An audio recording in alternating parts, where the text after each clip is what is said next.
मणिशंकर अय्यर जी फिर से प्रकट हुए हैं। उन्होंने किताब लिखा है अय्यर की आत्मकथा। आप सभी जानते हैं कि मणिशंकर अय्यर जी को एक फ्रिंज एलिमेंट के रूप में प्रस्तुत किया जाता है। दरअसल वो फ्रिंज एलिमेंट नहीं है। गांधी परिवार के सबसे निकटतम व्यक्तियों में से अगर कोई व्यक्ति है, कोई राजनेता है, और आज से नहीं, शुरू से ही कोई व्यक्ति है, तो उनका नाम है मणिशंकर अय्यर। यह कहना अतिशयोक्ति नहीं होगा कि वो गांधी राज परिवार के मुकुटमणि हैं। गांधी परिवार का जो मुकुट है, उनमें जो सर्वोच्च चमकता हुआ मणि है, वो मणिशंकर अय्यर जी है। तो स्वाभाविक रूप से अगर कोई आत्मकथा मणिशंकर अय्यर जी की लिखी गई है और कोई स्टेटमेंट मणिशंकर अय्यर जी देते हैं, तो वो केवल मणिशंकर अय्यर जी का स्टेटमेंट है या उन्हीं के भाव हैं, ऐसा नहीं है।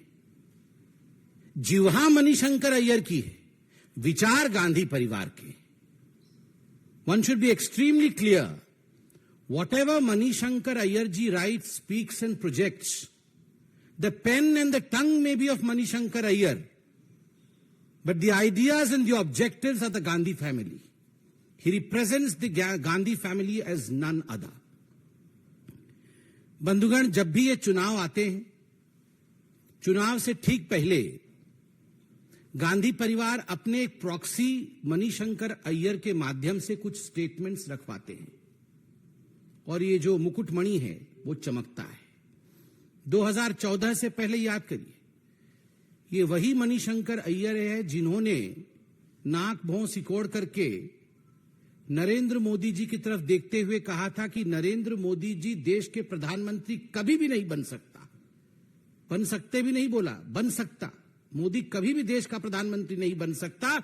ज्यादा से ज्यादा अगर वो चाहे तो आके जो प्लेनरी सेशन और जो कांग्रेस का सम्मेलन हो रहा है दिल्ली में, उसके बाहर टेंट लगा करके चाय बेचने का काम करे। नतीजा आप सबको पता है। ताने नरेंद्र मोदी जी को, भारतीय जनता पार्टी और एनडीए को थंपिंग मेजॉरिटी के साथ सरकार बनाया। 2019 के चुनाव से पहले गांधी परिवार के मुकुटमणि मणिशंकर अय्यर, उन्होंने फिर से कहा था, और उस बार पाकिस्तान में जाकर कहा था कि मोदी को हराना होगा, मोदी को हराना होगा, मोदी को हटाना होगा।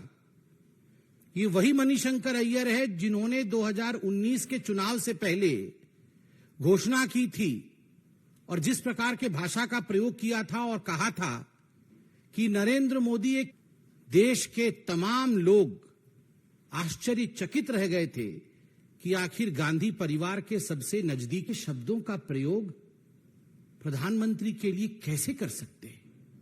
उसका भी नतीजा आपने देखा था। लोगों ने इस प्रकार के घमंड से भरे स्टेटमेंट्स और इस प्रकार घमंड से भरे नेताओं का हश्र क्या किया। 2024 का चुनाव आ रहा है, मुकुटमणि फिर से चमके। इस बार बोला ही नहीं, किताब भी लिख डाला है, और एक विषय पे नहीं, अनेक विषयों पे बोला है। मुख्यतः 3 P's, P1 परिवारवाद, P2 पक्षपात, हिंदुओं के खिलाफ पक्षपात, और P3 जिसके लिए घमंडिया के सारे नेताओं में होड़ लगी हुई है और लगेगी भी, पाकिस्तान। परिवारवाद, पक्षपात और पाकिस्तान, इन तीनों विषयों पर, और ये 3 विषय, ये जो घमंडिया अलायंस है, ये 3 विषय इस घमंडिया अलायंस के सबसे फेवरेट विषय हैं। उस पर मणिशंकर अय्यर जी ने थीसिस प्रस्तुत किया है, और अलायंस के जो the soul of the alliance has been presented by Manishankar Aiyar in the written format. जो अलायंस का आत्मा है, उसे आत्मकथा के रूप में मणिशंकर अय्यर ने रखा है।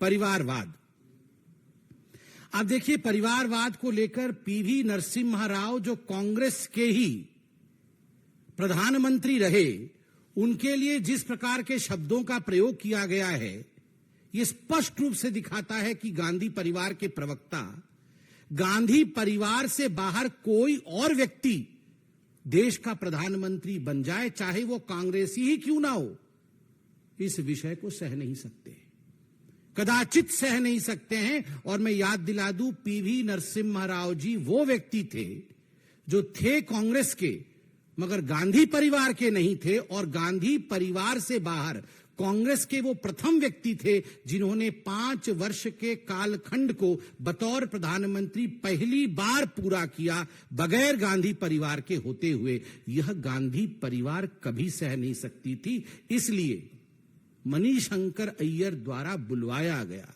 कि पीवी नरसिम्हा राव ये तो भारतीय जनता पार्टी के, ये तो कांग्रेस के ही नहीं। आप समझिए, जब सोनिया गांधी जी ने पीवी नरसिम्हा राव के मृत शरीर को कांग्रेस के मुख्यालय के अंदर आने से इनकार किया था, उसके पीछे के भाव को आज अनेकों वर्षों बाद मणिशंकर अय्यर जी ने जस का तस किताब और अपने आत्मकथा और उसके बाद